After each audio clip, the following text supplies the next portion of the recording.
सलाम दोस्तों, middle east matters के साथ मैं हूं शौजब अस्करी।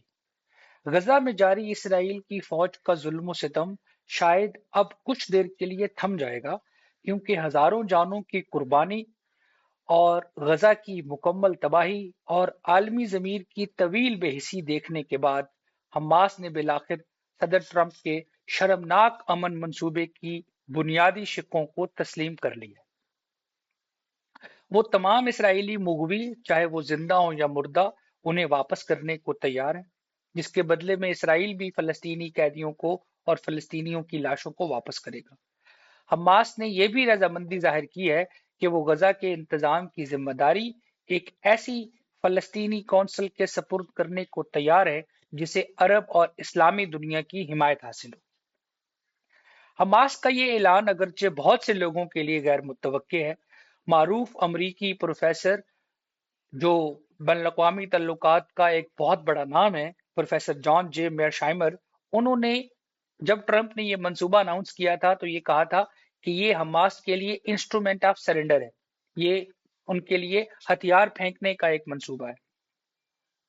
साबका भारतीय सिफारतकार तिलमीज अहमद ने इस मंसूबे को अमन की बजाय फलस्तीनियों की तौहीन का मंसूबा कहा था। उन्होंने तो ये भी कहा था कि ये सदर ट्रंप के पुराने अल्टीमेटमों की तरह नाकाम होगा। सदर ट्रंप इससे पहले यूक्रेन रूस जंग पर रूस को अल्टीमेटम दे चुके हैं, नेटो के ममालिक को अल्टीमेटम दे चुके हैं, चीन को अल्टीमेटम दे चुके हैं। लेकिन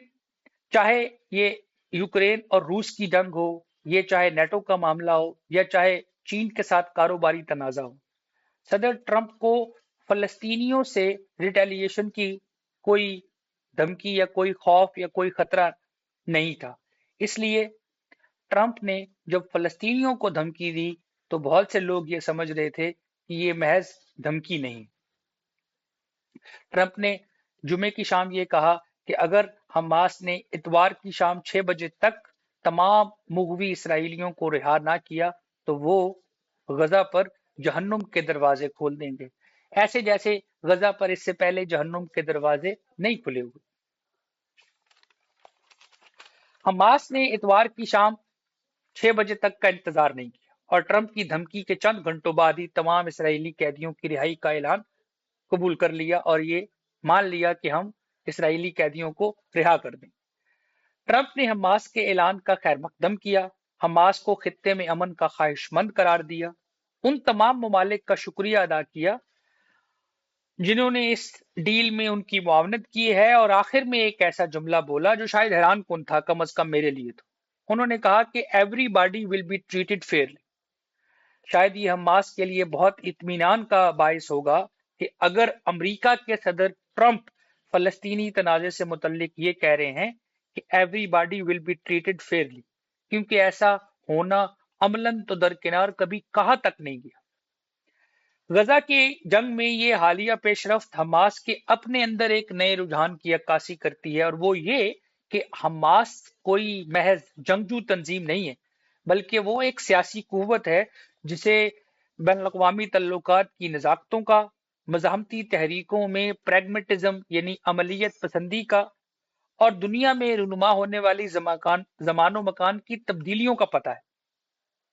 आप जानते ही हैं कि अमेरिका यूएन सिक्योरिटी काउंसिल में अब इसराइल का वाहिद हिमायती है, तो ये फलस्तीनी मज़ाहमत और जद्दोजहद की जीत ही तो है। बुध की रात जब ट्रंप ने नेतन्याहू के हमरा अमन मंसूबे का ऐलान किया था तो नेतन्याहू का चेहरा देखने लायक था। जो दोस्त इसराइल की मौजूदा हुकूमत के सियासी एजेंडे से वाकिफ हैं, वो जानते हैं कि इसराइल की हुकूमत की मौजूदा काबीना ऐसे लोगों पर मुश्तमिल है जो इस हालिया जंग को एक किस्म से इलाही मिशन मानते हैं, और वो ये समझते हैं कि गजा और मगरबी किनारे दोनों इलाकों से ही फलस्तीन की आबादियों को बेदखल कर देना चाहिए और यहां इसराइल की खुद मुख्तारी होनी चाहिए। नेतन्याहू खुद भी 90 की दहाई के अवाइल से ही इसी तरह की सियासी सोच के हामिल है, और ट्रंप से मुलाकात के बाद इब्रानी जुबान में उन्होंने इसराइल के लोगों से खिताब करते हुए कहा कि हमास को जड़ से खत्म किया जाएगा और फलस्तीनी रियासत कभी कायम नहीं होगी, हम उसे बजोरे ताकत रोके। इस दौरान वो बहुत फख्र से कह रहे थे कि हमने हमास को दुनिया भर में तनहा कर दिया اور اگر اب وہ یہ منصوبہ مان لیتے ہیں تو وہ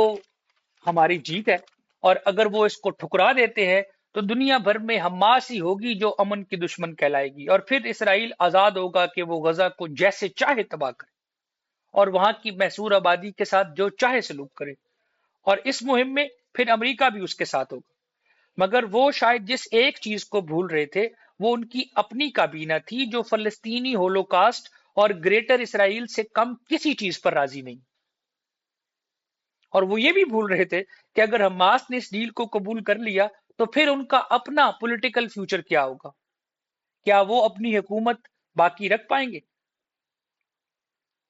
حماس نے جمعے کی شام کو صدر ٹرمپ کے منصوبے کے دو بنیادی نکات قبول کر کے صدر ٹرمپ کو ایک قسم سے فیس سیونگ دے دی۔ اب اگر اسرائیل اس ڈیل کے ساتھ آگے بڑھتا ہے تو ظاہر ہے غزہ میں جنگ بندی ہوگی، اور دنیا بھر کے لوگ صدر ٹرمپ پر یہ دباؤ ڈالیں گے کہ وہ اس تنازع کو فیئرلی ٹریٹ کریں گے جیسا انہوں نے اپنے بیان میں کہا ہے۔ سابقہ بھارتی سفارتکار تلمیذ احمد کے یہ الفاظ ہیں کہ فلسطینیوں کو ہر وہ منصوبہ قبول ہوگا جس میں ان کے لیے انصاف ہو، اور فلسطینیوں کے لیے انصاف کا مطلب ہے ایک ایسی فلسطینی ریاست کے قیام کا اعلان جس کی سرحدیں طے شدہ ہوں اور مشرقی بیت المقدس جس کا دارالحکومت ہو۔ آج 5 اکتوبر ہے، 3 دن کے بعد 7 اکتوبر کے واقعے کے 2 سال پورے ہو جائیں۔ 8 اکتوبر 2023 کو ساری دنیا یہ سمجھ رہی تھی کہ اسرائیل نے غزہ میں جوابی کارروائی کر کے حماس کو 2 سے 3 ہفتوں میں ختم کر دینا، اور پھر شاید وہ فلسطین کی تحریک مزاحمت کو مکمل طور پر ختم کر دے، اور جب ایسا ہو جائے گا تو ظاہر ہے سعودی عرب سمیت بہت سے مسلم ممالک ابراہیم معاہدوں کے ذریعے اسرائیل کے ساتھ سفارتی تعلقات میں شامل ہونا چاہتے ہیں، تو شاید ایسا ہو جائے۔ حماس نے گزشتہ 2 سالوں میں ابراہیم معاہدوں میں سعودی عرب کی شمولیت، ٹرمپ کی ڈیل آف دا سینچری اور نتنیاہو کے سیاسی مستقبل کے امکانات، ان سب کو دفن کر دیا۔ البتہ فلسطینی تحریک آزادی آج بھی زندہ ہے، اور اب روس اور چین کے بعد فرانس اور برطانیہ بھی ایسے ممالک ہیں جو یو این سیکورٹی کونسل میں فلسطینی ریاست کی قیام کی فلسطینیوں کی آزادی کے حامی ہیں، جنہیں یہ لگتا ہے کہ حماس نے پچھلے 2 سال میں جو کیا وہ سب بے وقوفی تھی، انہیں شاید مشرق وسطی کے حالات کا اور عالمی تعلقات کا اندازہ ہی نہیں ہے۔ اب فلسطین کی تحریک آزادی اپنی آخری منزل کے اس لیے بہت قریب ہے کہ جب یورپ میں یہودیوں کا ہولوکاسٹ 1945 میں ہوا تھا تو سن 48 میں یورپی یہودیوں کو دور دراز عرب علاقے میں فلسطین جس کا نام تھا وہاں ریاست دی گئی تھی۔ فلسطینی تو اپنے لیے ریاست کی تمنا کسی اجنبی علاقے میں نہیں کرتے، وہ تو وہیں اپنی ریاست چاہتے ہیں جہاں وہ ہزاروں سال سے آباد ہیں۔